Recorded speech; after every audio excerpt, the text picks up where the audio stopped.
नमस्कार विद्यार्थी मित्रांनो, एक्सलन्स ॲग्रिकल्चर अकॅडमीच्या यूट्यूब चॅनलला आपल्या सर्वांचं सहर्ष स्वागत आहे. थंबनेल पाहिलंच असेल.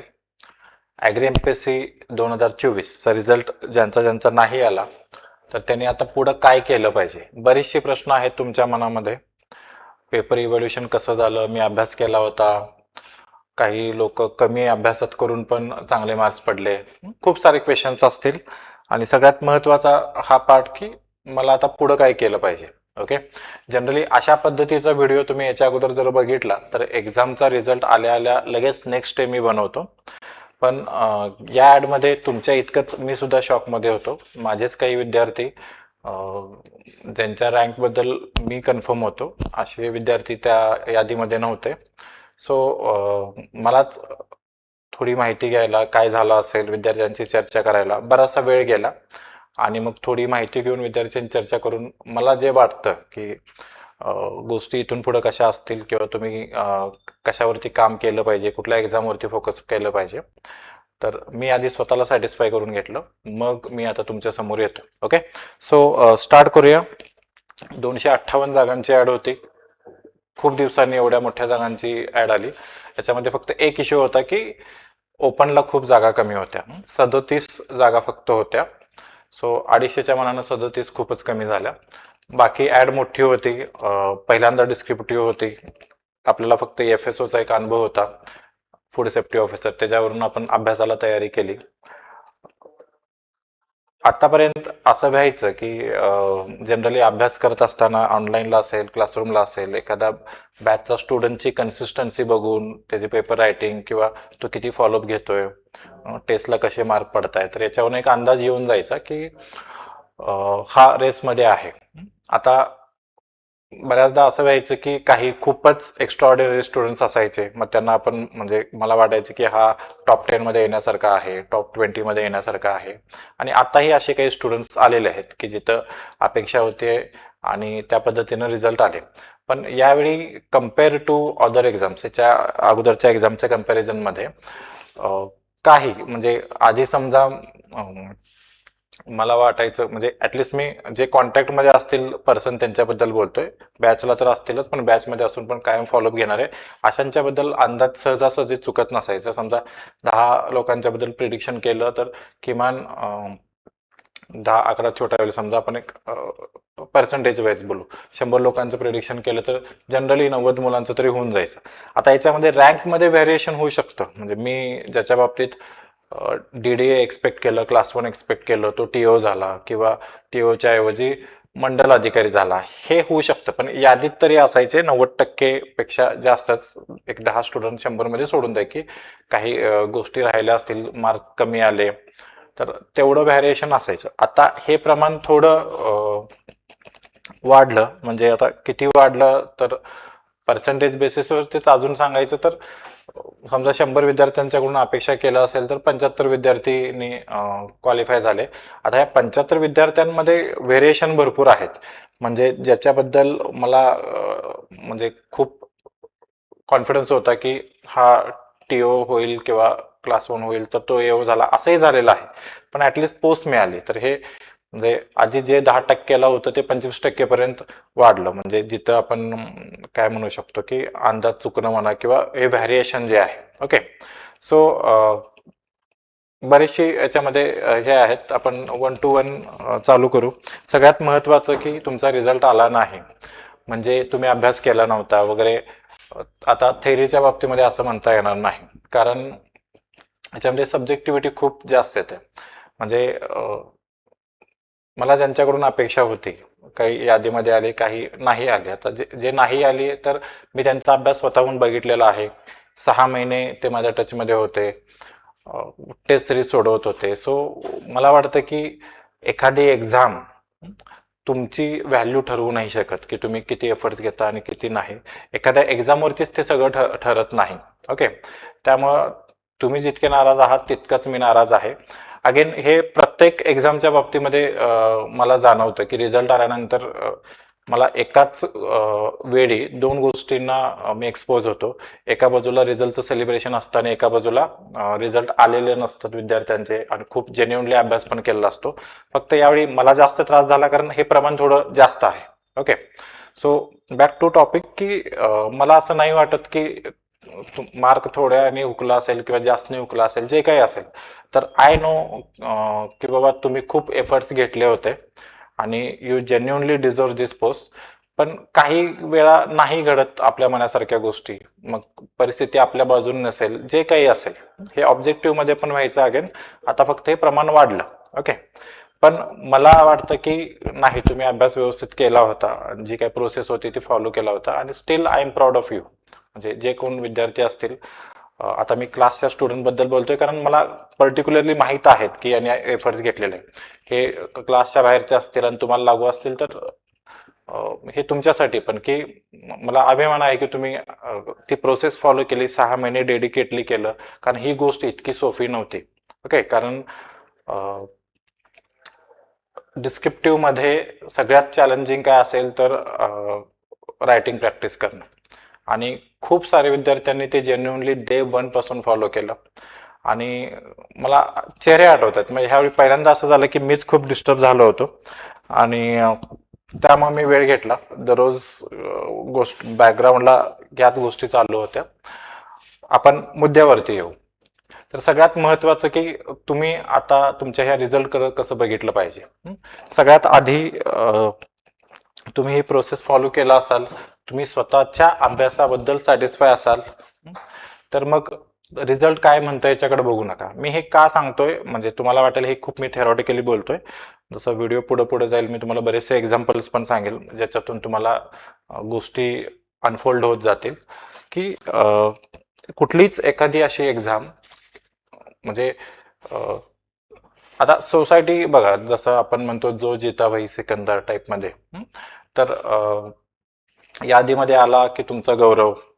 आता मी खूप सिलेक्टेड झालेल्या विद्यार्थ्यांशी पण बोलतोय, म्हणजे तेच शॉक होत आहेत की सर किती फरक पडतो. म्हणजे जे नातेवाईक आधी आमच्यावर टीका करायचे तेच आता कौतुक करतायत. जे गावातले लोक म्हणायचे किती वर्ष अभ्यास करतोय तेच आता म्हणतायत की आणखीन पुढच्या एक्झाम दे, वगैरे वगैरे. सो हे सगळं आहे. ओके. सो आज रिझल्ट नाही म्हणून नाराजी होणं हे again that is very much natural. मी असं म्हणत नाही की आज मी तुम्हाला मोटिवेशन करायला आलोय, अजिबात नाही. मला काही प्रॅक्टिकल गोष्टी तुम्हाला सांगायच्या जेणेकरून तुम्हाला एक मेंटल क्लॅरिटी येईल की पुढचा अभ्यास कसा करायचा आहे. ओके. सो यादीत तुम्ही नाही आला, ओके, तर त्याचं वाईट वाटणं हे नॅचरल आहे. ते सप्रेस पण नका करू. म्हणजे एक विद्यार्थी माझ्याकडे आला होता, तो म्हटला सर मी पूर्ण ब्लाइंड झालोय, मला काहीच, म्हणजे मला असं चिडचिड पण होत नाही, मला राग पण येत नाही, मला दुःख पण होत नाही. तर हे करून घ्या, मोकळं व्हा. तुम्हाला रडायचं असेल तर रडून घ्या, एक कोरं पेज घ्या, त्याच्यावरती लिहून काढा की मी एवढा अभ्यास केला, माझा रिझल्ट नाही आला वगैरे, जेवढं काय राग आहे ते काढा. नंतर जाळून टाका, फाडून टाका पेपर. एक्सप्रेस व्हा. म्हणजे मी ह्या प्रोसेसमधून गेलेलो आहे की ज्यावेळी आपण वर्षभर एखाद्या परीक्षेच्या मागं लागतो, अभ्यास करतो आणि होत नाही. ओके. आणि मग बऱ्याचदा असं होतं की आपल्या फाउंडेशनला धक्का पोचतो की यार असं कसं काय, आपला स्वतःबद्दलचा कॉन्फिडन्स जातो.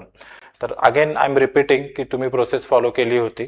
काही गोष्टी आपल्या पद्धतीनं नाही घडत किंवा बऱ्याचदा आपली वेळच आलेली नसते. ओके. त्यामुळं नाही झालं. त्यामुळं तुम्ही ह्या परीक्षेच्या प्रोसेसमधून, मी जसं म्हणतो की मला तुमचा अभिमान आहे की तुम्ही पूर्णपणे ती प्रोसेस फॉलो केली, एवढं डिटर्मिनेशन, कन्सिस्टन्सी दाखवली, तसं स्वतःबद्दल अभिमान बाळगा. म्हणजे हे तुमचं पोटॅन्शियल ह्या प्रोसेसमध्ये तुम्हाला कळालं, ही खूप मोठी गोष्ट झाली. ओके. मी हे थेरॉटिकल अजिबात सांगत नाही. 21-22ला असे कितीतरी विद्यार्थी मला भेटले आत्ता की ज्यांची यावेळी पोस्ट निघाली. मागच्या वेळी त्यांची मंडल कृषी अधिकारी 1-2 मार्कांनी वगैरे गेले होते किंवा वेटिंगला होते पहिल्या, ते वेटिंगलाच राहिले. यावेळी उलट त्यांना कमी अभ्यास मिळाला होता, कमी वेळ मिळाला होता अभ्यासाला, तरी शेवटपर्यंत त्यांनी अभ्यास केला. काही त्यातले जॉईन पण होते. मी ह्या सगळ्या गोष्टीबद्दल बोलणार आहे की पुढं पण तुम्ही ऍड असेल नसेल तर तुम्ही काय केलं पाहिजे. तर सगळ्यात पहिला तुम्ही हे मनातून गिल्ट काढून टाका. तुम्हाला पहिला प्रश्न विचारा की मी पूर्ण एफर्ट्स घेतले होते का, मी समाधानी आहे का स्वतःच्या अभ्यासाबद्दल. त्याचं जर उत्तर येस असेल तर मग रिझल्ट काय म्हणतो किंवा बाकीचे काय म्हणतात डझंट मॅटर. तुमचं हे पोटेन्शियल आहे, तुम्ही ते पूर्णपणे, तुम्ही तो प्रवास तेवढा खडतर केलेला आहे. रिझल्ट आज ना उद्या येईलच, किंवा ह्या तुमच्या पोटॅन्शियलची ओळख तुम्हाला जी नव्यानं झाली, तर त्याच्यातून तुम्ही आयुष्यातून म्हणजे रोजगार ज्याला म्हणतो आपण रोजीरोटी, ते तर तुमच्यासाठी मायनर आहे. तुम्ही ज्या दिवशी ठरवाल की नाही मला ह्या एक्झाममध्ये थोडं आणखीन वेळ जाईल असं वाटतं, तर ही एक्झाम मी सरळसेवेची वगैरे करू शकतो, तर तुमच्याकडे एवढं पोटेन्शियल आहे की पुढच्या 6 महिन्यात सरळसेवेचा अभ्यास करून तुम्ही कुठेही जॉईन होऊ शकता. ओके, त्यामुळं तो रोजीरोटीचा प्रश्न नाही. आणि तुम्हाला जर स्वतःबद्दल कॉन्फिडन्स असेल, yes I prepared very well for that exam, तर बाकी सगळं सोडून द्या. आय नो ह्याला वेळ लागेल आणि तुम्ही वेळ घेतलाच पाहिजे. मी आज असं नाही म्हणत की हा व्हिडिओ तुम्ही बघा आणि लगेच उद्यापासून अभ्यासाला चालू करा, नाही. तुम्हाला जेवढा पाहिजे तेवढा वेळ घ्या, पण एक मनाशी ठरवा की मला याच्यातून बाहेर पडायचं आहे.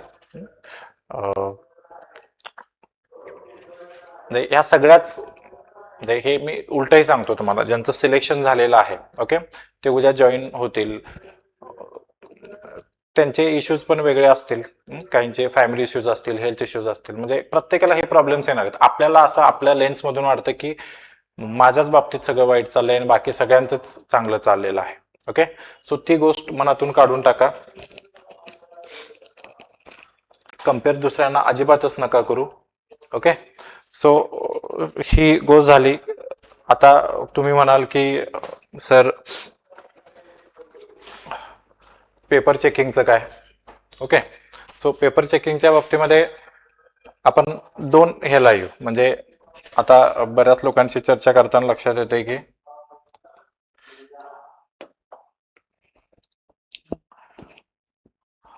सर यांनी 1 महिन्यात अभ्यास केला, ओके, त्याची पोस्ट आली. बऱ्याचदा आपल्याला दुःख रिअल सिच्युएशन पेक्षा कंपॅरिझन मधून जास्त दुःख होतं. ओके, तर मी याच्याबद्दल थोडं डेटा तुम्हाला सांगतो. ओके, आता हा जो 1 महिना किंवा 1.5 महिना म्हणा, मोर स्पेसिफिक, रिझल्ट आल्यानंतर साधारणपणे 40-45 दिवस आपल्याकडे होते. तर आता याच्या बाबतीमध्ये 2 केसेस असतील. एखादा असा विद्यार्थी असेल ज्यानं कधीच ऍग्री वगैरे केलेलं नाहीये, डायरेक्ट तो महिन्याभरात 1.5 महिन्यात आला, त्याचं काहीच अभ्यासाचं बॅकग्राऊंड नाहीये, असे असतील, बरोबर. त्यानंतर दुसरी एक स्टुडंटचा बेस असेल, त्यांनी 21-22 ऑब्जेक्टिव्हची मेन्स दिली होती, दोन्ही दिलं असेल किंवा एखादं दिलं असेल. ओके, तो आता सध्या जॉईन होता कुठंतरी, सेवक असेल, ग्रामसेवक असेल, कृषी सेवक असेल, बरोबर, टॅक्स असिस्टंट असेल, कुठल्याही वर्ग 3च्या पदावर म्हणा जॉईन असेल. इथं कदाचित त्याने मेन्स पण दिले असेल, इंटरव्ह्यू पण दिला असेल, म्हणजे त्याच्याकडे आता बेस तयार आहे. ओके, आणि आता त्याला सुद्धा रिझल्ट आला, कळालं अरे कट ऑफ कमी लागला आणि त्यानं अभ्यासाला सुरुवात केला. आता या केसमध्ये तुम्ही बघा की याला सिलेबस काय नवीन नव्हता, बरोबर, याच्याकडे मुळातच वेळ कमी होता, त्यामुळे तो सगळ्या सिलेबसला टच करत बसला नाही. जे माझ्याकडे असे कितीतरी विद्यार्थी आले होते आपले जुन्या बॅचचे की सर आता तुम्हाला माहित आहे एवढीच वेळ आहे, मला टॉपिक लिहून द्या, मी एवढेच करणार. आणि ते टॉपिक इव्हन आपण पण डिस्कस केले होते एक्झामच्या शेवटी, तर त्याच्यावरती गेले. आता याच्यामध्ये आणखीन एक फॅक्टर येऊ शकतो. काही विद्यार्थ्यांच्या बाबतीमध्ये रायटिंग हे त्यांचं स्ट्रेंथ असू शकते. ओके, म्हणजे एखाद्या नवीन विद्यार्थ्याला ज्याला रायटिंग बद्दल कॉन्फिडन्स नाही, त्याला 4-5 महिने त्या लेवलला यायला लागले, त्यांना कदाचित लागणार नाही. ओके, सो हे असे जे विद्यार्थी असतील, तर ह्यांचं हे बॅकग्राऊंड जे आहे 21-22 मेन्स देणं, हे नॉलेज कंपाऊंडिंग होत गेलं ना.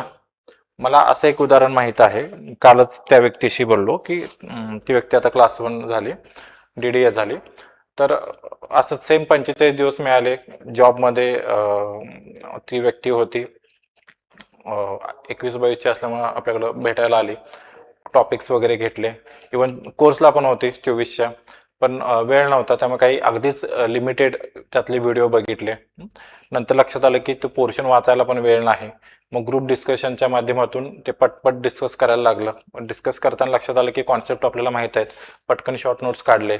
ओके, तर अगदीच काय पूर्ण टॉपर ह्या कॅटेगरीमध्ये ती व्यक्ती आलेली नाही, पण शेवटची किंवा काही खालूनच्या याच्यामध्ये सीट्समध्ये कॅटेगरीमधून ती व्यक्ती बसली. ओके, आणि हे इथंच नाही, म्हणजे इव्हन इंटरव्ह्यूला पण प्रॉब्लेम्स आले.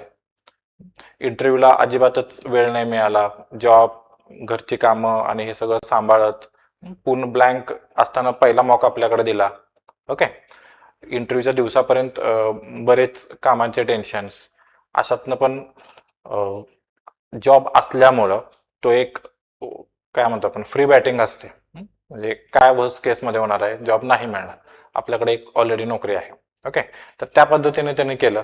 तर अशी खूप सारी उदाहरणं आहेत. आता ते सोडून ज्याचा बॅकग्राऊंडच नव्हता आणि सिलेक्शन झालेलं आहे, ओके, किंवा सिलेक्शन नसेल झालं पण मी 6 महिने अभ्यास करून जेवढे मार्क्स पाडले तेवढे मार्क्स तर त्याने महिनाभर अभ्यास करून पाडले वगैरे, हे हे जे लॉजिक आहे. कारण ह्याच्यामध्ये तुम्हाला एक स्टॅटिस्टिक सांगतो. साधारणपणे समजा एक कॅल्क्युलेशनसाठी 3,000 मुलं होती मेन्सला. त्यातले आपण असं धरू की एक निम्मे विद्यार्थी सिरियसली अभ्यास करत होते आधीपासून, निम्मे विद्यार्थी जागे झाले कधी, रिझल्ट आल्यानंतर 45 दिवसात. आता ह्या 1,500 मधले निम्मेच विद्यार्थी आपण धरू की तिथून पुढे त्यांनी सिरियसली अभ्यास केला. कारण बऱ्याच लोकांनी 750 लोकांनी तर मग अभ्यास काय 1-1.5 महिन्यात होणार नाही, नुसता पेपरला जाऊ किंवा जायचंच नाही असं पण झालं असेल. पेपरला वॅकन्सी पण भरपूर होते, वॅकंट सीट्स. ओके. तो 750 मध्ये.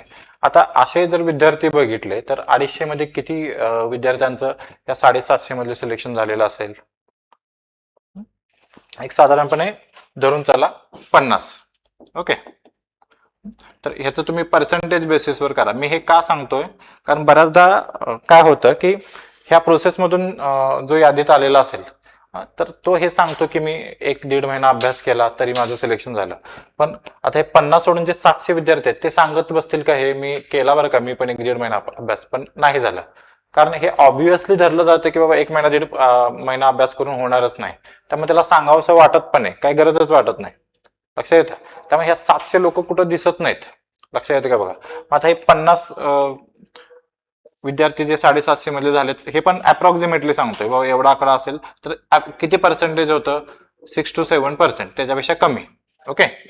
आता याचा उलटा डेटा मी तुम्हाला सांगतो की जसं मी तुम्हाला मगाशी म्हटलं की ज्यावेळी बॅच आपण रन करतो विद्यार्थ्यांची संख्या जास्त असते, त्या 5-6 महिन्याच्या प्रोसेसमधून लक्षात यायला लागतं की हा पोटेन्शियल विद्यार्थी आहे, हा टेस्ट रेग्युलर देतो, हा सांगितलेलं आहे तसं फॉलो करतो, याच्यामध्ये इम्प्रूव्हमेंट खूप लवकर दिसायला लागले रायटिंगमध्ये. तर ह्या गोष्टी लक्षात येतात. मग आधी मी तुम्हाला सांगितलं की समजा एक 90% पर्यंत असायचं की बाबा हा मला वाटतात की ते यादीत असायचे, मग पोस्ट कुठली काय मिळो, क्लास 1 मिळो किंवा मंडल मिळो, पण यादीत तरी असायचे. आता हे समजा 75% पर्यंत आलं मी असं म्हटलं तुम्हाला, तर स्टील मी कम्पेअर करा की जिथं तुम्ही प्रोसेस फॉलो करताय तिथं 75% पेक्षा जास्त रिझल्ट येण्याचे चान्सेस आहेत. आणि जिथं ह्या केसमध्ये कुठे कुठे गोष्टी नशिबावर आपल्याला सोडून द्याव्या लागतील. पहिली गोष्ट, तुम्हाला तेवढ्या कमी वेळेमध्ये एक्झॅक्टली सिलेबसचे काय काय पॉईंट वाचायचे तुम्हाला बघावं लागेल. दुसरं, तुमचं रायटिंग तेवढं चांगलं पाहिजे, बरोबर.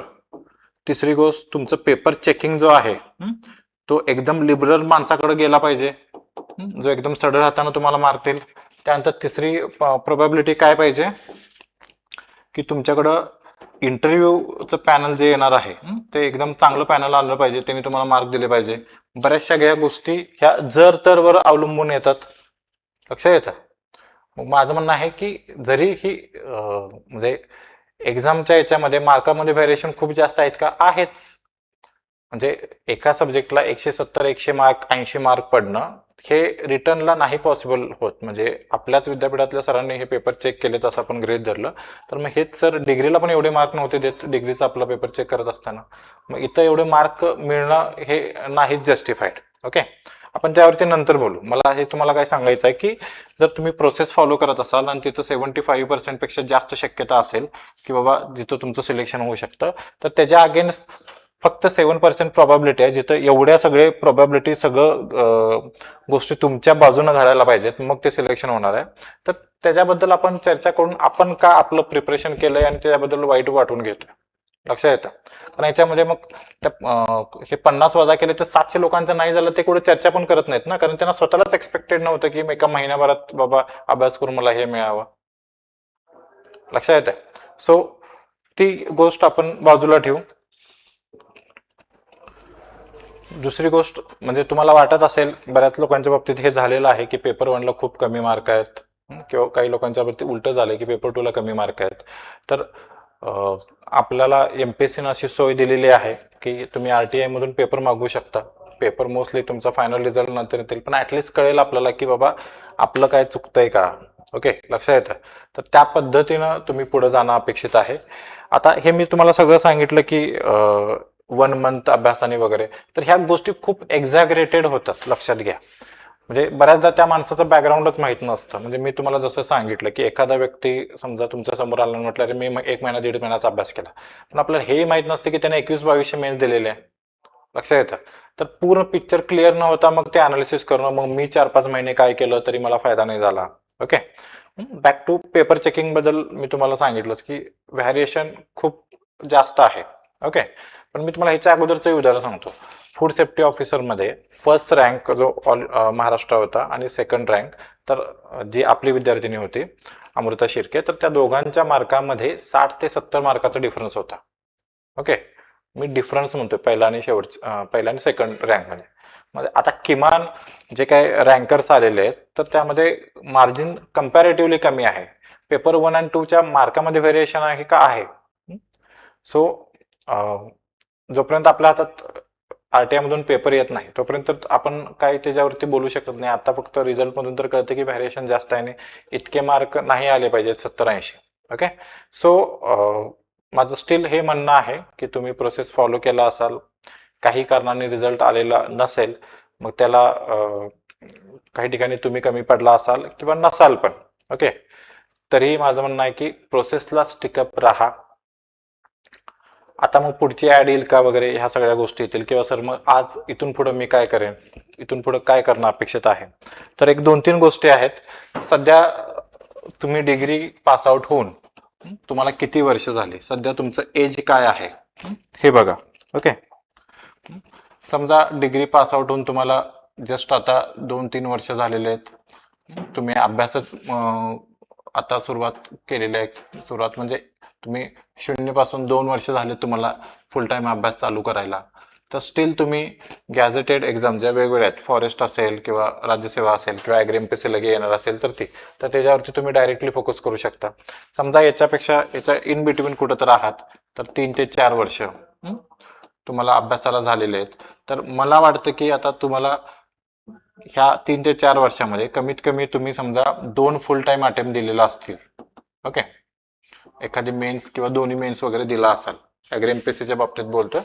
तर मला असं पर्सनली वाटतं की तुम्ही आता 3 ते 4 वर्ष किंवा त्याच्यापेक्षा जास्त, तर तुम्ही आता एखाद्या सरळ सेवेच्या एक्झामला तुम्ही शिफ्ट झालं पाहिजे. ओके, तुम्ही म्हणाल नाही सर मी अभ्यासाला सुरुवातच केली होती की मला ऑफिसरच व्हायचं आहे. एकदम जेन्युन आहे. म्हणजे मी तुमच्या फेजमधून गेलेलो आहे. मलाही वाटायचं की नाही मी हे करणार नाही, पण एका स्टेजला I am ready to give ST exam, combine exam, पण त्या एसटी सेपरेट व्हायची. ओके, मी प्रिलिम्स पण दिलेले आहे, पण अगेन त्या युपीएससी पण इकडे अटेम्प्ट वगैरे चालू असायचे, त्यामुळं फक्त प्रिलिम पुरतच ते मर्यादित राहिलं. पण मग आज मी का म्हणतोय की सरळ सेवा तुम्ही दिली पाहिजे, तर लक्षात घ्या. म्हणजे मी जेवढा अनुभवतोय, मी क्लास काढून आता 5 वर्ष झाली. त्याच्या आधी माझा अभ्यास सुरुवात झाला 2010-11 पासून. ओके, तर आता 26 वर्षात मी जे बघतोय की कॉम्पिटिशन खूप जास्त वाढलेलं आहे. का जास्त वाढलेलं आहे? अवेअरनेस खूप वाढला. कोरोना नंतर तरी हे सगळं डिजिटल माध्यमं वगैरे आली. ओके, त्यामुळं आता एखादा चंद्रपूर असेल, सिंधुदुर्ग असेल, महाराष्ट्राच्या कानाकोपऱ्यातून पण बसून एखादा स्टुडंट घरी बसून पण अभ्यास करू शकतो. इन्फॉर्मेशनचा फ्लो वाढला. हे सगळं बिफोर कोरोना कमी होतं, किंवा आमच्या प्रिपरेशनच्या वेळी माझा लास्ट अटेम्प्ट 16-17. ओके, तर त्यावेळी तर खूपच कमी. म्हणजे मी तुम्हाला लेक्चरमध्ये पण बोललो असेल की 1 जीबीचा डेटा आम्हाला 250 रुपयाला घ्यावा लागायचा रिचार्ज. तो कसा तरी पुरवून 1 जीबी आम्ही टॅबमध्ये महिनाभर वापरायचो, 20-25 दिवस चालायचं. तर तेवढे इन्फॉर्मेशनचे हे होते. आता खूप इन्फॉर्मेशन फ्लो झाला आहे. सो नंबर ऑफ स्टुडंट्स पण खूप जास्त वाढले अवेअरनेस वाढल्यामुळं. आता प्रत्येक तालुक्यातला, जिल्ह्यातला लोकल न्यूजपेपर पण एमपीएससीचा रिझल्ट, युपीएससीचा रिझल्ट ह्यासारख्या बातम्या कव्हर करतोय. सो अगेन युट्यूब आहे, त्यामुळं अवेअरनेस खूप जास्त वाढलेला आहे. ह्याच्यातून होतंय काय की आता कॉम्पिटिशन खूप जास्त वाढलं, आणि ह्याचा परिणाम फक्त कॉम्पिटिशन वाढला इथपर्यंतच नाही. मागच्या तुम्ही 3-4 वर्षात बघितला तर ऍडची इरेग्युलरिटी पण खूप आहे. म्हणजे एकतर आता तुम्ही ट्रान्झिशन फेजमध्ये अडकला की ऑब्जेक्टिव्ह पासून आता डिस्क्रिप्टिव्ह होते. त्यामध्ये सुरुवातीला निर्णय झाला, परत तो 2 वर्षांनी पुढे ढकलला गेला, परत त्यामध्ये गोंधळ की आता खरोखरच डिस्क्रिप्टिव्ह होईल का, परत हे होईल वगैरे. आता मागच्या 6 महिने वर्षभरात थोडं कन्क्लुझिव्हली आलं की बाबा नाही, आता इथून पुढं राज्यसेवा वगैरे डिस्क्रिप्टिव्ह राहणार. बरोबर. तर ह्या ट्रान्झिशन फेजमध्ये म्हणजे कदाचित समजा 2-3 वर्षानंतर तुम्ही ॲग्री एमपीएससी म्हणजे इथून पुढे अजून एक ऍड असेल किंवा समजा आणखीन 2-3 ऍड असेल, त्यानंतर ॲग्री एमपीएससी देत असाल तर त्यामध्ये इतकं फ्लक्च्युएशन मला दिसणार नाही, कारण मग पेपर चेक करणाऱ्यांना पण माहित असेल की काय पद्धतीने हे झालं पाहिजे, तर प्रोसेस खूप रिफाईन होत जाईल. ओके, मला काय म्हणायचं आहे बघा. तर आता आपण ट्रान्झिशन फेजमध्ये आहोत. सो आणि एकतर ऍडची रेग्युलरिटी पण नाही. आपण ॲग्री एमपीएससी म्हणा, फॉरेस्ट म्हणा, ह्या ऍड अशा आहेत की आल्या तर 1-2 वर्ष सलग येतील. तसं 21 नंतर 22ला आली, ज्यांचं 21ला नाही झालं आणि लगेच 22ची प्रिलिम पण निघाली, दे आर व्हेरी लकी. आहे त्या सिलेबसवरती फक्त रिव्हिजन करून त्यांनी 22ची एक्झाम दिली आणि मग बरेचसे त्यात सिलेक्ट पण झाले. त्यानंतर पुन्हा मग 23ला ऍड आली नाही, 24ला आली पण मध्येच आली, त्यामुळे बरेचसे जण प्रिलिम्स व्यवस्थित देऊ शकले नाहीत मध्येच ऍड आल्यामुळं. आता 25ला ऍड नव्हती. 26 बद्दल मी बोलेनच, पण आता सध्या तरी आजच्या घडीला तरी, आज मी रेकॉर्ड करतोय 17 फेब्रुवारी, तर आजच्या घडीला तरी आपल्याला ऍड नाही आहे. सो ही जी इरेग्युलॅरिटी आहे म्हणजे 21-22ला ज्यावेळी स्टुडंटचं झालं नव्हतं आणि मी असाच व्हिडिओ बनवला होता, त्यावेळी मी मुलांना हेच सांगितलं होतं की पुढं कृषी सेवकच्या जागा येणार आणि आय नो तुम्हाला जॉईन होण्याला तुम्ही उत्सुक नाही आहात, पण फक्त मी सांगतोय म्हणून तुम्ही कृषी सेवकचा फॉर्म भरा आणि मी सांगतोय म्हणून एक्झामला जा. आता त्यावेळी ॲग्री एमपीएससी पण ऑब्जेक्टिव्ह होती, कृषी सेवक पण ऑब्जेक्टिव्ह अजून पण आहे, त्यावेळी पण होतीच. सो त्या अभ्यासावरती पण तुम्ही होऊन जाईल. मी तुम्हाला जॉईन करण्यासाठी फोर्स करणार नाही. बऱ्याच विद्यार्थ्यांनी फॉर्म ऐकून भरला, जवळजवळ 150-200 मुलं त्याच बॅचचे, 21च्या आणि 22च्या बॅचचे कृषी सेवक, काही ग्रामसेवक लागले पण. म्हणजे एकाही मुलांनी मला फोन नाही केला की सर जॉईन करू का म्हणून, सगळ्यांनी जॉईन केलं. ओके, आता बॅक टू पुन्हा आजच्या घडीला. त्यानंतर पुन्हा आता त्यांना जॉईन होऊन 1.5-2 वर्ष झाले असतील. तर आजच्या घडीला मी तुम्हाला सांगतो, मी तुम्हाला हे जे म्हटलं की मी लगेच दुसऱ्या दिवशी व्हिडिओ बनवतो, पण हा व्हिडिओ उशिरा बनवतोय, तर मी बऱ्याच झालेल्या न झालेल्या विद्यार्थ्यांशी ज्यावेळी चर्चा करत होतो, फोनवर बोलत होतो, त्यावेळी मला हे लक्षात यायला लागलं किंवा लोकांचे इंटरव्ह्यूचे मार्क बघत होतो, जी मुलं सरळ सेवेमध्ये कुठल्याही पोस्टला असेल, सरळ सेवा इन द सेन्स ॲग्री एमपीएससीवरून कुठली नॉन गॅझेटेड पोस्ट धरा, वर्ग 2 असेल, वर्ग 3 असेल, कुठलीही असेल, ज्यावेळी जॉईन झालेला असेल तर एकतर त्याचा इंटरव्ह्यू हा स्पेसिफिकली त्याच्या जॉबवरती झाला आणि जे त्याचं डेली रुटीनचं काम आहे त्याच्यावरती तो खूप कॉन्फिडेंटली बोलू शकतो. दुसरं, त्यानं तिथं कॉन्फिडेंटली बोलायचं कारण हे की जसं मी तुम्हाला म्हणतो की तुम्ही एखाद्या पोस्टला जॉईन असाल तर तुम्ही फ्रीली बॅटिंग करू शकता. तुम्हाला हे टेन्शन नाही राहत की माझं सिलेक्शन नाही झालं तर काय, मला इंटरव्ह्यू अवघड गेला आणि मी यादीतून बाहेर गेलो तर काय, वर्स्ट पॉसिबल सिनेरिओ मी बाहेर गेलो यादीतून तर माझ्याकडे ऑलरेडी एक पोस्ट आहे. हे खूप रिअल एक्झाम्पल्स मी तुम्हाला सांगतो. ओके, म्हणजे आत्ताच मगाशी तुम्हाला सांगितलं की कृषी सेवक झालेली एक व्यक्ती जी क्लास 1 झाली, तर इतक्या साऱ्या अडचणीतून, किंवा अजून एक एक्झाम्पल आहे जो टीओ झाला, तर त्याला मॉकला यायला वेळ नव्हता. ओके, इलेक्शन ड्युटी लागली होती, त्याने कसे तरी पाया पडून एक मॉक फक्त मला एक्सलन्सला द्यायचा, मला पुण्याला जाऊ द्या, 3-4 तासाचा प्रवास करून आला, मॉक दिला, शून्य तयारी, फीडबॅक घेतला, परत त्या फीडबॅकवर काम करत राहिला. म्हणजे इतक्या अडचणीतून पण मुलं काय करत होते, मला फक्त प्रयत्न सोडायचे नाही आहेत. आय नो 17 संकट येणार आहेत, काय होणार आहेत आणि जास्तीत जास्त काय होईल, माझा रिझल्ट नाही येणार. सेम ॲटिट्यूड मेन्सला होता. ओके, जॉबमुळे रजा भेटत नाही. काही असे विद्यार्थी आहेत ज्यांना कृषी सेवक असतील किंवा आणखीन कुठल्या जॉबला 3-3, 4-4 कारणे दाखवा नोटीस आलेले आहेत, शोकॉज नोटीस आलेले आहेत ऑफिसमधून जॉईन व्हा म्हणून. म्हणजे ते इथं अभ्यास करताना, एक्झाम महिन्यावर असताना विचार करतायत आता मग जाऊन जॉईन होऊया, काय करू. ओके, अशातल्यातून पण अभ्यास केलेला आहे. काही कृषी सहाय्यक आपल्याकडे असे होते की इथं लास्ट टेस्ट सिरीज दिलेला आहे आणि त्यावेळी त्यांचा मोबाईलवरती त्यांचा रिपोर्ट आला की त्यांना टायफॉइड झालेला आहे. ओके, तरी त्याने तो पेपर पूर्ण दिला, कारण पेपर देऊ शकते मी, व्यवस्थित आहे, आत्ता कळालं मला टायफॉइड झाला आहे, पेपर देते आणि ॲडमिट होते. ओके, इथं मला हे तुम्हाला सांगायचं आहे, ज्यावेळी तुमच्याकडे एखादा जॉब असतो ना, त्यावेळी तुम्ही माइंडनी पूर्ण फ्री असता. म्हणजे तुमची सगळी एनर्जी जी आहे ती मला कशी पोस्ट मिळेल याच्याकडे डायव्हर्ट होते. आणि ज्यावेळी आपण 3-4 वर्षापेक्षा पुढे जातो, जास्त वेळ अभ्यास करत असतो, त्यावेळी अशा वेळी काय होतं की माझं नाही झालं तर काय, मागचे 5 वर्ष मी अभ्यास करतोय, 6 वर्ष अभ्यास करतोय, मग हे नाही झालं तर काय, ह्या प्रश्नाचं उत्तर किंवा हा विचारच मनातला कॉन्फिडन्स हलवून टाकतो. मग आपली सगळी एनर्जी ना डायव्हर्ट होते त्या प्रिपरेशनला थोडी, आणि मग हे इमोशनल स्ट्रगल वेगळा, की नाही झालं तर मग कसं करायचं. ओके. जॉईन झाल्यानंतर अडचणी येतात का, वेळ कमी मिळतो का, 100% कमी मिळतो. म्हणजे त्याबद्दल काहीच नाही. म्हणजे आधी मी म्हणायचो की अरे कृषी सेवकला इतकं काम नसतं, तुम्ही चांगला अभ्यास करू शकता, पण मागच्या 6 महिने वर्षभरात बघाल, आता AI विस्तार ॲप आलेला आहे. तर किंवा त्याच्या आधी अतिवृष्टी वगैरे झाली होती, पंचनाम्याचा विषय होता, तर बऱ्याचशा मुलांना हे झालेलं आहे. पण याच्यातलं सगळ्यात मेन काय असतं माहिती आहे काय, आपण आता 3-4 वर्षानंतरची गोष्ट सांगतो. तुम्ही ज्यावेळी स्पर्धा परीक्षा करता त्यानंतर तुमच्या लाईफमध्ये स्टॅटिकनेस खूप येतो. म्हणजे मी सकाळी उठणार, माझ्या रूममधून आवरून लायब्ररीत जाणार, मग सकाळी तो ठरलेला चहा, ते ठरलेले पोहे उपीट, त्यानंतर मग लायब्ररी, ते ठरलेला डेस्क, ते ठरलेले मित्र, पुन्हा दुपारी ठरलेली मेस, पुन्हा संध्याकाळी थोडं चहा वगैरे, पुन्हा रात्री झोपायला रूमवरती, आधीमध्ये एखादा वेब सिरीज, एखादा पिक्चर. ह्याच्या पलीकडं तुमच्या पर्सनॅलिटीमध्ये काही इम्प्रूव्हमेंट होत नसते. आय नो या थेरीला पण तुम्ही काही लोक खूप हे करतील की विरोध करतील, नाही सर हा XYZ व्यक्ती बघा ज्यानं 6-7 वर्ष अभ्यास केली पण शेवटी क्लास 1 झाला.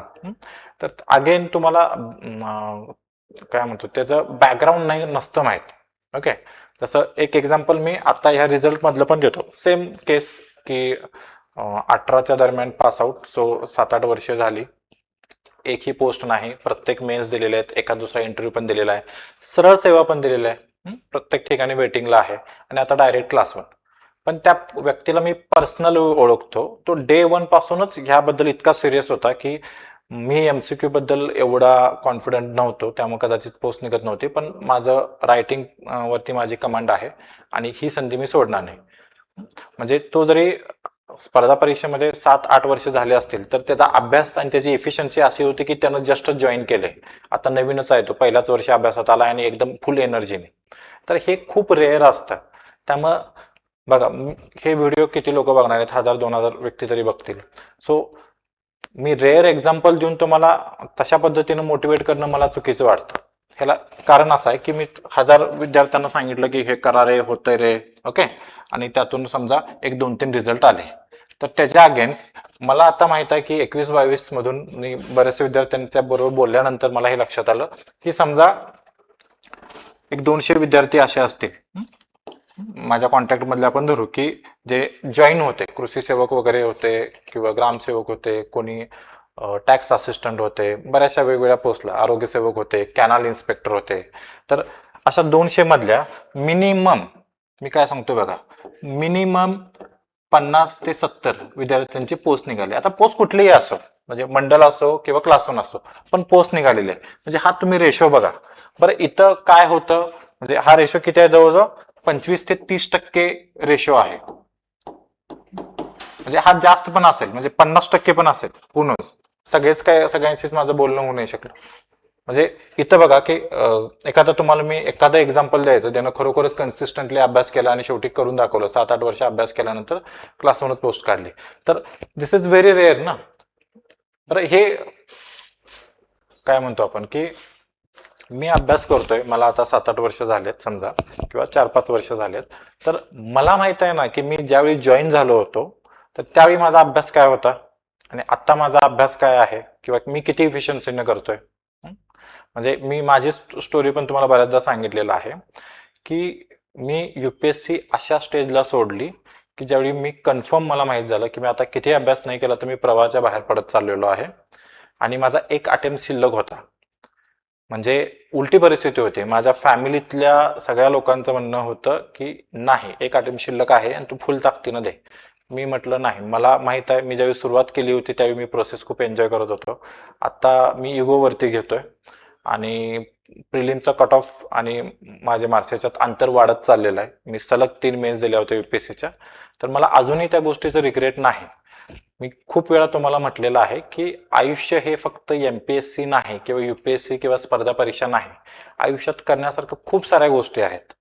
मग तुम्ही एमपीएससी करायचा निर्णय घेतलाय तर हा एक महत्त्वाचा निर्णय आहे आणि तो करिअरच्या दृष्टीने महत्त्वाचा निर्णय आहे. आणि कन्सिडरिंग कॉम्पिटिशन, तुम्ही आयुष्यातली एक 3-4 वर्ष एमपीएससीला फुल टाइम देणं अपेक्षितच आहे. ओके, मग आता ऑलरेडी तुम्ही ते दिलेलं असाल आणि तुमच्याकडे तुमची ड्रीम पोस्ट नसेल तर ठीक आहे, थोडं फ्लेक्झिबल राहणं कधीही चांगलं आहे. मग मी आता एखादी सरळ सेवा जॉईन करतो, भले माझ्यावरती लिमिटेशन्स येतील माझ्या अभ्यासावरती, पण ज्यावेळी एक्झाम असेल त्यावेळी रजा टाकेन किंवा शनिवार रविवारी मी फुल युटिलाइज करेन.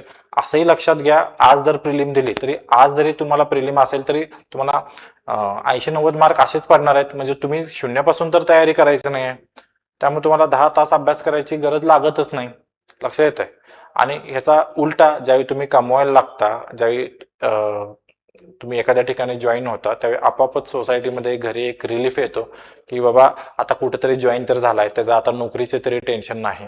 त्यामुळे तुम्हाला क्वेश्चनिंग जे वारंवार होत होतं कधी सिलेक्शन होणार ते तरी बंद होतं. ओके, तुम्ही फायनान्शियली इंडिपेंडंट होता. त्यामुळं म्हणजे आता तो फीलच करण्यासारखा आहे की फायनान्शियल इंडिपेंडन्स काय असतं, ज्यावेळी तुम्हाला घरच्यांच्याकडून पैसे मागवावे लागत नाहीत, तुम्हाला जो काही खर्चाला लागतात ते पैसे स्वतः कमवत असतात. सो याची जी व्हॅल्यू आहे ना, ते एक मेंटल बुस्टअप तुम्हाला देऊन जाते. आणि मग जॉबमध्ये किती का त्रास असून दे, मला हे करायचं आहे, हे मला हे करायचंच होतं, तर मग ह्या सगळ्या त्रासातून तुम्ही अभ्यास करता आणि त्या सिलेक्शनपर्यंत पोहोचता. ओके, त्यामुळं माझं म्हणणं असं आहे की तुम्ही जर खूप वर्ष झाले असतील, 3-4 वर्षापेक्षा जास्त जर तुम्ही याच्यात असाल तर तुम्ही सरळ सेवेचा चांगल्या पद्धतीनं विचार करा. मग आता डायरेक्ट उद्यापासून सरळ सेवा करा असं म्हणणं आहे का? नाही. त्याच्या आधी मी तुम्हाला 2-3 काही गोष्टी क्लिअर करतो. पहिली गोष्ट, आता बऱ्याच विद्यार्थ्यांचं झालेलं नसतात, फोन वगैरे येतात त्यांना, मग पहिली गोष्ट काय विचारत असेल तर दादा तुझं किंवा दीदी तुझं फॉरेस्टचं प्रिलिमचा मार्क किती आहे, सेकंड कट ऑफनी वाढले का कमी झाले? मी ज्यावेळी व्हिडिओ बनवला होता तर 112 प्लस मायनस 3-4 वगैरे सांगितलं होतं. ओके, सो 108 ते 116 ही रेंज सांगितली होती. आता तुम्हालाही माहित आहे की सेकंड की मध्ये ऑलमोस्ट 90% विद्यार्थ्यांचे मार्क कमी झालेत आणि किरकोळ कमी झालेले नाही आहेत, 5 पासून 12 पर्यंत कमी झालेत. आणि 10%च असे लोक आहेत की ज्यांचे 4-5 मार्क वाढलेत. म्हणजे ऍटलिस्ट मला जेवढे भेटले मी त्यावरून सांगतोय. तर मला पर्सनली कुठंतरी हे वाटतं की हे 112च्या ऐवजी कुठेतरी 107-8 इथपर्यंत खाली येईल आणि तिथं पुन्हा तुम्ही प्लस मायनस 4 लावा मार्जिन. म्हणजे मला पर्सनली असं वाटतं तुम्ही 102-103 पासून 111च्या आसपास ह्याच्यामध्ये कुठेही जरी असाल तरी तुम्ही अभ्यास केला पाहिजे. आता ह्याच्यात बघा, एमपीएससी ऍग्री एमपीएससी मध्ये तेच झालं की आधी प्रिडिक्शन काय केलं होतं आपण, 93 पासून 97 केलं होतं, बरोबर. नंतर सेकंड केला खूप लोकांचे मार्क वाढले, नवीन विद्यार्थी मला भेटायला आले, मलाच वाटायला लागलं की अरे 97च्या वरती कट ऑफ लागतो काय. आणि तो नंतर इतके विद्यार्थी भेटले, मला वाटलं की 97च्या वरती 100% जाणार. 97 फक्त मला एवढा कॉन्फिडन्स होता की 100 क्रॉस होणं खूप अवघड आहे. लागला किती? 90.5. ओके, मग ठीक आहे, मी 93 तरी म्हटलं होतं की मग त्यामुळं अभ्यास काही मुलं करायचे, 94 वगैरे मार्क असणारे स्वतःच्या रिस्क वरती करायचे. पण मग त्या पॅच मधले 90 ते 93 मधले तर ते नव्हतेच करत, किंवा इव्हन 94-95 मधले पण त्यांना विश्वास नव्हता की एवढा कमी लागेल, तर ते पण नव्हते करत. आत्ता मी हे का तुम्हाला सांगतोय, कारण आता एमपीएससीचं रिझल्टचं तुम्ही बघितलं तर रिझल्ट प्रिलिमचं लावायचं जे काही ड्युरेशन आहे ते खूप वाढत चाललेलं आहे आणि एक्झामच्या आधी 45-50 दिवस आधीच रिझल्ट येतोय. मग या केसमध्ये फॉरेस्टला जर असं झालं, तुम्हाला प्रिलिमचा रिझल्ट आल्यानंतर कळालं की मी फॉरेस्टला क्वालिफाय होतोय, तर पुन्हा तुम्हाला पुढची शंका ही येईल की आता मी ह्या 1.5-2 महिन्याच्या पिरियडमध्ये फॉरेस्टचा अभ्यास करू का पुढची प्रिलिम्स करू. कारण मग फॉरेस्टचा अभ्यास करायचा असेल तर प्रिलिम थोडीफार कॉम्प्रोमाइज होणार, कारण प्रिलिमला नंतर फक्त 20-25 दिवस वेळ मिळेल. ओके, मग फॉरेस्ट पण तुम्ही करायचा डिसिजन फर्मली का घेऊ शकणार नाही. पुढचा प्रश्न असा असेल की मी एवढ्या 1.5-2 महिन्यात अभ्यास केला तर ते सफिशियंट आहे का. माझा ऍग्री बॉटनी असेल, फॉरेस्ट्री असेल, जिओलॉजी असेल, जो काय ऑप्शनल असेल, तर मग एवढ्या कमी वेळात होईल का. सो माझं म्हणणं असं आहे, कदाचित एवढा कट ऑफ खाली जाणार पण नाही किंवा जाईलही. मी अजून सांगतो की मी याच्याबद्दल काही असं ऑथेंटिक कॉमेंट वगैरे नाही करू शकत, कारण हे खूप व्हॅरी करतं. पण फक्त मी सांगतोय म्हणून तुम्ही एक रिस्क घ्या. इथून पुढच्या रिझल्ट लागूपर्यंत समजा त्याला 1 महिना लागेल, किंवा 15 दिवस लागतील, माहित नाही. 1 महिना धरून चला, एक वर्स्ट केस सिनेरिओ 15 दिवसात पण लागू शकतो. तर पुढचा 1 महिना पुढची कुठलीही सरळ सेवा तुमची तुम्ही फॉर्म भरला नसाल किंवा तुम्ही सिरियसली अभ्यास करत नसाल तर सांगतोय, करत असाल तर तेच करा.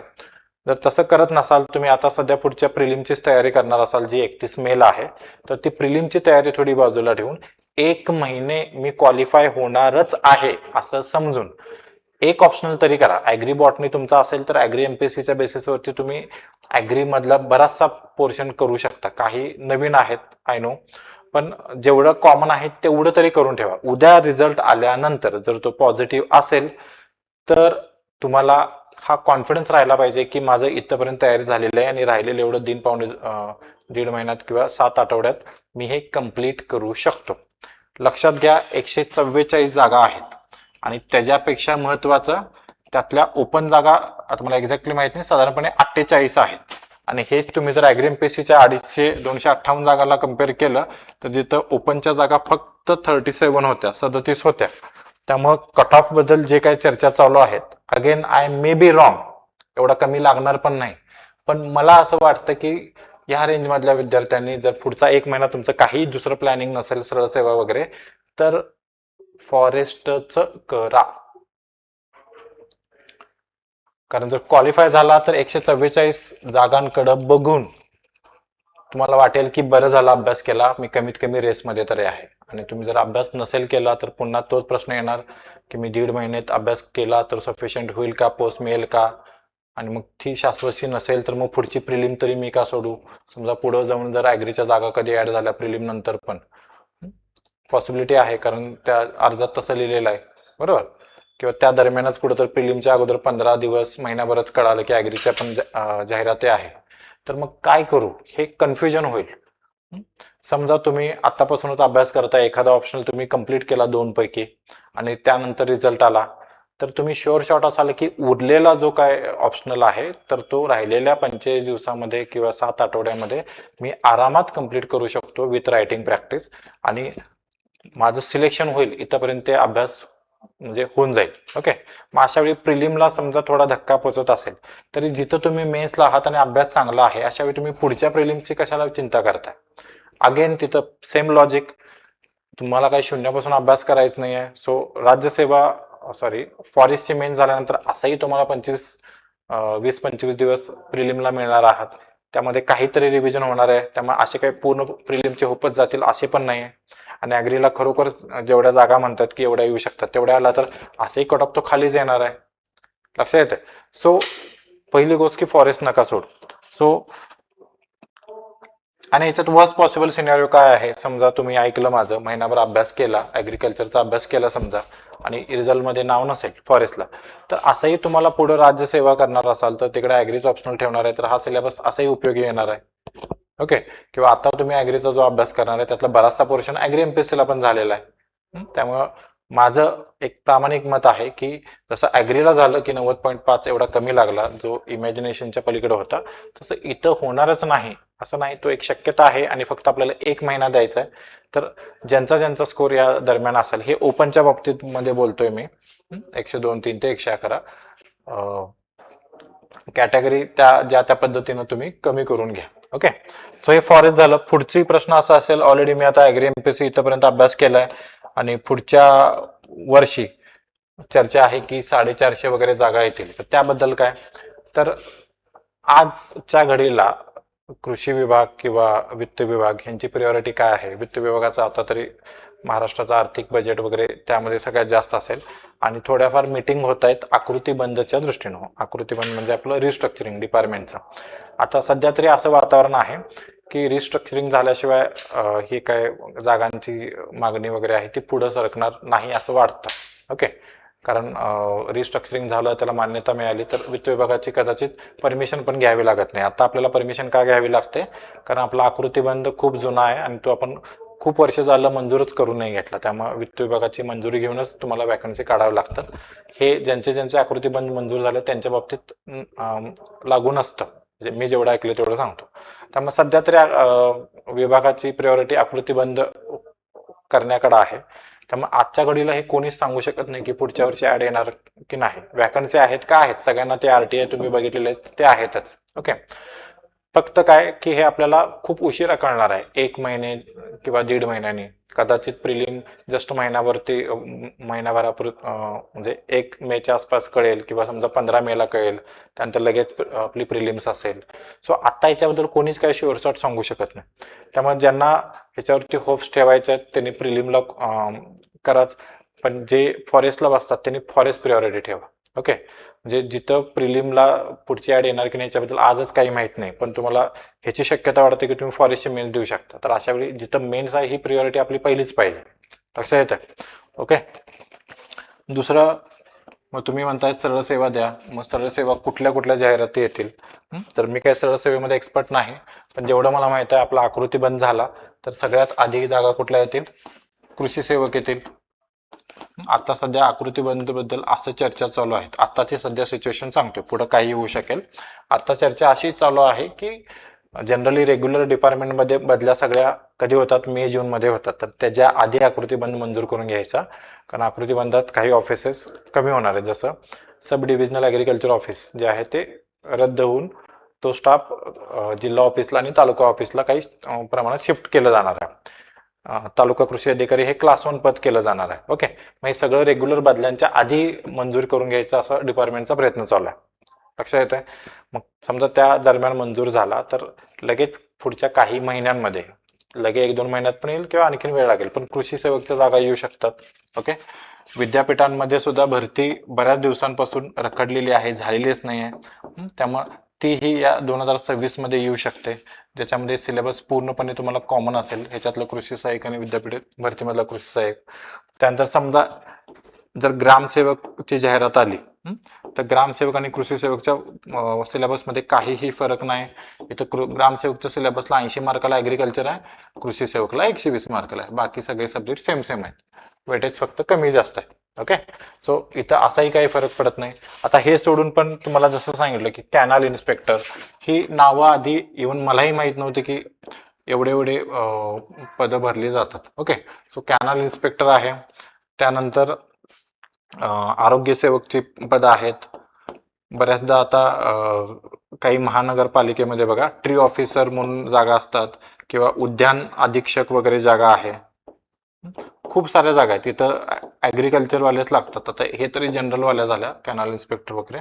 सो उद्यान निरीक्षक वगैरे झालं, किंवा आता मला माहित नाही टॅक्स असिस्टंट कंबाईन मधून वगैरे असेल, तर खूप सारे ऑप्शन्स आहेत. बऱ्याचशा महानगरपालिकेमध्ये क्लेरिकलच्या जागा असतील. ओके, तर तुम्हाला म्हणजे मला एवढं माहित आहे की तुम्ही जर ॲग्री MPSCचं 6 महिने रिटर्नची एवढी प्रॅक्टिस करू शकता, तर तुमच्यासाठी सरळ सेवा फक्त 3-4 महिन्यामध्ये तुम्ही डेडिकेटली जर अभ्यास करणार असाल, आणि केलं पाहिजे असं म्हणणं आहे, आधी ह्या सरळ सेवा खूप इझिली इकडच्या ॲग्री MPSC किंवा AFOच्या अभ्यासावरती होऊन जायचा, कारण सिलेबस सेम असायचा. आता एकतर आपण डिस्क्रिप्टिव्ह शिकलेलो आहे आणि कॉम्पिटिशन खूप आहे. आधी कृषी सेवक वगैरे इतकं कॉम्पिटिशन नव्हतं. ओके, मागच्या ॲडला तुम्ही बघितलं असेल, कॉम्पिटिशन वाढत चाललेलं आहे. तर माझं म्हणणं आहे की तुम्हाला सेफर वेने खेळायचं असेल, 2026ला तुम्हाला जागा कुठेतरी जॉईन व्हायचं असेल, तर सरळ सेवा तुम्ही चूज करणार असाल तर त्यातलं नॉनटेकचा जो सिलेबस आहे, मराठी, इंग्रजी, क्वांट रिझनिंग आणि जनरल नॉलेज, हे सगळ्या एक्झामना कॉमनच आहे. कुठलीही एक्झाम असो, वेटेज कमी जास्त होऊ शकतो. त्यामध्ये कृषी सेवक डिपार्टमेंटची, विद्यापीठ मधली कृषी सेवक आणि कृषी सहाय्यक आणि ग्रामसेवक याला फक्त ॲग्रिकल्चर ॲड होतं. सो हे तुम्ही एकाच वेळी करू शकता. ह्याचा फायदा हा आहे की पुढच्या वर्षभरामध्ये तुम्ही किमान 7-8 एक्झाम सरळ सेवेच्या देऊ शकता, आणि त्यामध्ये सिलेबस मोर ऑर लेस 90% तोच असतो. थोडंफार एक्स्ट्रा एखादं करावं लागेल.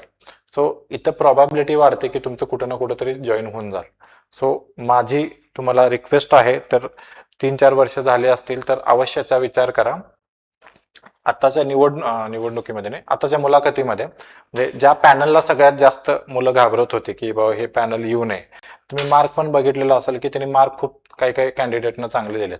म्हणजे एक कृषी सहाय्यक आपला जुना विद्यार्थी 21-22चा, तर त्याशी माझं बोलणं झालं, तर त्याला खूप ग्रिल केलं गेलं आणि पण त्यानं खूप चांगली बॅटिंग केली. अगेन तेच पर्स्पेक्टिव्ह की नाही झालं तर काय, माझ्याकडे एक ऑलरेडी जॉब आहे. तर इंटरव्ह्यू तो 22 मिनिटं चालला. ओके, आणि सगळं झाल्यानंतर त्या पॅनल मेंबरने असं निवांत खुर्चीकडे रेलून बसले आणि म्हटले मला असा कॅन्डिडेट पाहिजे, तुझा आजपर्यंत का नाही झाला सांग मला. ओके. मग ह्यांनी सांगितलं की सर इंटरव्ह्यूला थोडे कमी पडत होते. मग पॅनल मेंबरने विचारलं की मागच्या वेळी किती पडले असते तर तुला तुझं सिलेक्शन झालं असतं. मग त्याने सांगितलं एक 30 पडले असते सर तर मला शेवटची सीट तरी मिळाली असती. तर मग त्याला 22 मिनिटं इंटरव्ह्यू घेऊन 35 मार्क आहे. ओके. हा फक्त इंटरव्ह्यू पुरता फायदा सांगत नाही, मेन्सला पण आपण खूप प्रोफेशनली हे करतो. म्हणजे मगाशी तुम्हाला मी ते सांगितलं की 3-4 वर्षानंतर आपलं आयुष्य काय फक्त ती रूम लायब्ररी इतकंच राहतं. ओके. पण ज्यावेळी तुम्ही वर्ग 3 मधले कुठली का पोस्ट असेल ना, ज्यावेळी आपण कुठंतरी जॉईन होतो त्यावेळी ह्या एका टिपिकल वातावरणातून बाहेर पडतो.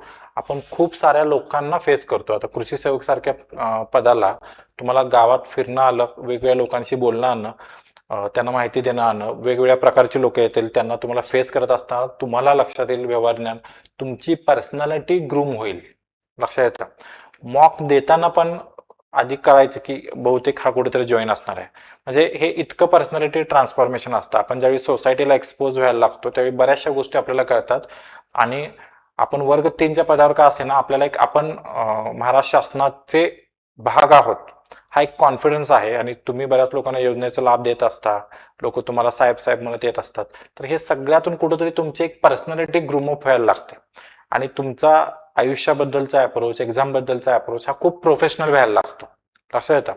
त्यामुळे मग मेन्स ठीक आहे, मेन्स आली 3-4 महिन्याचं आहेत, रजा काढून बघू, किंवा मग शेवटी काय माहिती आहे का, तुम्हाला ऑफिसर व्हायचंच आहे ना, तर मग ह्या सेवेत जॉईन केल्यानंतर पण तुम्ही कशा ना कशा पद्धतीनं रजा काढता, वेळ काढता, रात्री जागता, शनिवार रविवार युटिलाइज करता. ओके. आणि डिस्क्रिप्टिव्ह मध्ये दुसरा एक मी तुम्हाला तोटा सांगतोय. तोटा इन द सेन्स ऑलरेडी तुम्ही समजा 28-29 अबाव वगैरे असाल तर आज ऍड आल्यानंतर त्याची प्रोसेस संपून तुम्हाला जॉईनिंगला मिनिमम 2.5 वर्ष लागणार आहेत. बरोबर. मग हे म्हणजे जे मी म्हणतो की फक्त स्पर्धा परीक्षा म्हणजे आयुष्य नाही आहे ना. म्हणजे वेळेत तुमचं लग्न पण होणं अपेक्षित आहे. त्याच्यासाठी तुम्हाला कुठली तरी पोस्ट किमान पाहिजे, जो सरळसेवा एक ऑप्शन आहे.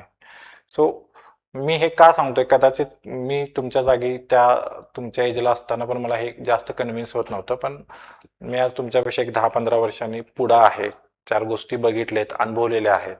सो नाही मॅटर करत काही वर्षानंतर. म्हणजे मी तुम्हाला सांगितलं, मी असं म्हणत नाही अजिबात की तुम्ही वरच्या पोस्टसाठी ट्राय नाही केलं पाहिजे. अवश्य करा. जोपर्यंत तुमची इफिशियन्सी आहे, तुमची इच्छाशक्ती तीव्र आहे आणि ते स्ट्रगल, ते अभ्यास, तो वेळ द्यायची तुमची मानसिक तयारी आहे, तुम्ही 100% केलं पाहिजे. बऱ्याचदा आपल्याला वाटतं की ह्या पोस्टला आहे पण मी याच्यापेक्षा बेटर पोस्ट डिझर्व करतो. 100% केलं पाहिजे. म्हणजे आपली आतली इच्छाशक्ती कधीच नाही मारली पाहिजे. पण ब्लाइंडली मी फक्त ऑफिसरच हे करणार, मी कुठं जॉईन होणार नाही, तर हे मला वाटतं की आपण कुठेतरी टाळलं पाहिजे. आपण फायनान्शियली इंडिपेंडेंट झाला तर त्याचे फायदे मी तुम्हाला सांगितले. तुम्ही एका फॅमिली सर्कलमध्ये याल, तुम्हाला हेही लक्षात येईल अरे हे सोडून, स्पर्धा परीक्षा सोडून पण बऱ्याचशा गोष्टी आहेत जिथं आपण लक्ष दिलं पाहिजे. ओके. आपली हेल्थ असेल, आपली फॅमिली असेल, तर खूप साऱ्या गोष्टी होतात. तसं मी तुम्हाला सांगत होतो की 10-15 वर्षानंतर मी हे माझ्या बॅचमध्ये पण उदाहरण सांगितलं. मी फक्त रिपीट करतोय, जे माझ्या बॅचला नव्हते तर त्यांना मला हे सांगायचं आहे की जस्ट 6-7-8 महिन्यापूर्वी आमचा गेट टुगेदर झाला. मी कोल्हापूर कॉलेजचा. ओके. तर आम्ही 2008 पास आउट आणि आता आहे 2026. तर 18 वर्षानंतर गेट टुगेदर झालं पहिलं. आणि मग सगळे इंट्रोडक्शन करून देत असताना म्हणजे मी एक ऑब्झर्व केलं की बऱ्याच लोकांनी पदच नाही सांगितलं. म्हणजे जो RFO आहे फॉरेस्टमध्ये, तर त्यांनी काय सांगितलं की मी वन विभागात कार्यरत आहे. त्यांनी पोस्ट नाही सांगितली. मग तो ACF असेल, RFO असेल, किंवा कृषी विभागातला असेल तर मी कृषी विभागात कार्यरत आहे. ओके. बँकेत असेल तर मी बँकेत आहे. तर म्हणजे मला तुम्हाला ह्याच्यातनं काय सांगायचं आहे की एका ठराविक वर्षानंतर तुम्ही मित्रांसाठी आणि याच्यासाठी कुठल्या पोस्टला आहे हे नाही मॅटर करत. त्या एजला काय मॅटर करतं तर माझी फॅमिली, माझी हेल्थ, मी काम एन्जॉय करतोय का, मी सॅटिस्फाईड आहे का. ओके. सो हे जे परसेप्शन आहे की मी या पोस्टला बसलो तरच मी आयुष्यात सुखी होईन, हे सगळं ते सोशल मीडिया आणि याच्यातून आलेलं परसेप्शन आहे. तसं नाही. म्हणजे सक्सेसफुल असणं ह्याचे डेफिनेशनच खूप वेगवेगळ्या पद्धतीनं आपण घेऊ शकतो. आणि हॅप्पी असणं, ह्या दोन्ही खूप वेगवेगळ्या गोष्टी आहेत. तुम्ही सक्सेसफुल असाल तर हॅपी असण्याचं प्रमाण वाढतं मान्य आहे, पण मुळात सक्सेस म्हणायचं कशाला? ओके, म्हणजे काही अशी उदाहरणं आहेत ज्याला एओ मिळालेला आहे, मंडल मिळालेला आहे, तो दुःखी काय, मला टीओ तरी मिळाली असते. ज्याला टीओ मिळालेला आहे तो दुःखी काय, अरे एका मार्कानं माझे डीडीओ गेली. आणि याच्यापेक्षा मग ज्याला पोस्टच मिळाली नाही त्याला काय वाटतं, अरे कुठली ना कुठली असून दे मला पोस्ट मिळाली असते यार, शेवटची काय असते ना मला मंडळ मिळाले असते. सो हे खूप सापेक्ष आहे. मला हे सांगायचं आहे तुम्हाला की आता तुम्ही तर त्या एजमध्ये असाल, 3-4 वर्ष झाले असतील, तर तुम्ही जॉईन व्हा, तुम्हाला खूप पॉझिटिव्ह बदल दिसतील. मी हे स्वतःहून मान्य करतोय की तुमच्या एक्झामवरच्या पुढच्या प्रिपरेशनवरती बंधनं येणार आहेत का, येणार, कारण तुम्ही शासनात जॉईन होत आहे तर थोडं तिथं डिपेंड आहे. काही ठिकाणी तुम्हाला खूप फ्रीनेस पण मिळेल, एवढं काम नसेल, काही ठिकाणी काम असेल. पण माझं म्हणणं आहे की स्टील तुम्ही बाकीच्या ज्या गोष्टी पॉझिटिव्ह तुमच्या आयुष्यात बदल होणार आहेत त्याच्यामुळे तुम्हाला जर अभ्यास करायचा असेल पुढे जाऊन तर तुम्ही 100% करू शकाल. ओके, सो हेच मला सांगायचं होतं. मला हे खूप प्रकर्षानं जाणवलं ह्या ॲडमध्ये की आयोग सुद्धा इंटरव्ह्यू घेत असताना तुमचा एजमध्ये डिफरन्स काय आहे तर त्याच्यावरती म्हणजे ऑलमोस्ट 90% लोकांना ज्यांच्यामध्ये 6-7 वर्ष झालेत तर त्यांना हा प्रश्न विचारला गेला.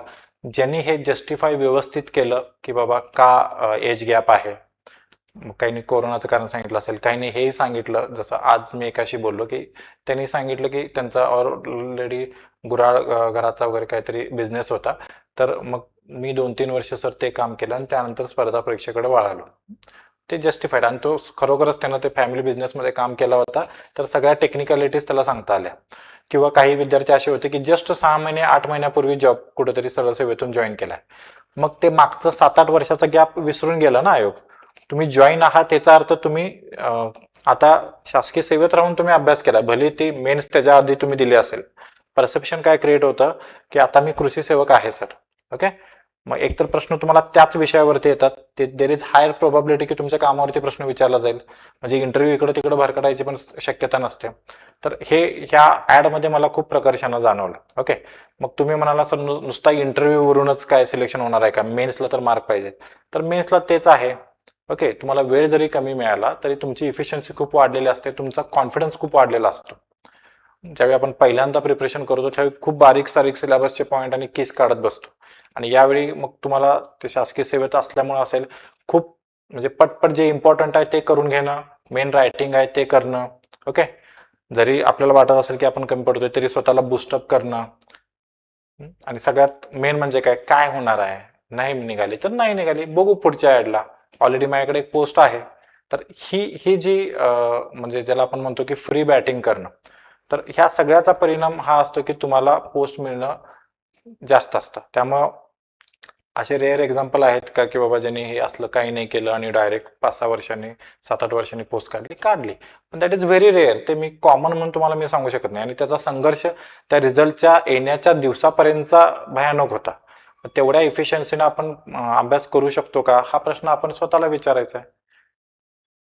आणि उलट जर असं जॉईन होऊन आपण आयुष्यातले बाकीचे अंग, बाकीच्या गोष्टी पण जर आपण एन्जॉय करू शकत असू, ओके, आपल्याला अभ्यास सोडून पण बाकीच्या गोष्टीमध्ये एक्सपिरियन्स घेता येत असेल, लाईफ एन्जॉयबल करत करत आपण 2-3 वर्षांनी का असे ना त्या पोस्टला पोहोचणार असू, तर जॉईन करायला काही हरकत नाही असं माझं म्हणणं आहे. ओके, सो इथंपर्यंत मला तुम्हाला सांगायचं होतं. होप सो बऱ्याचशा गोष्टी तुम्हाला क्लिअर झाल्या असतील.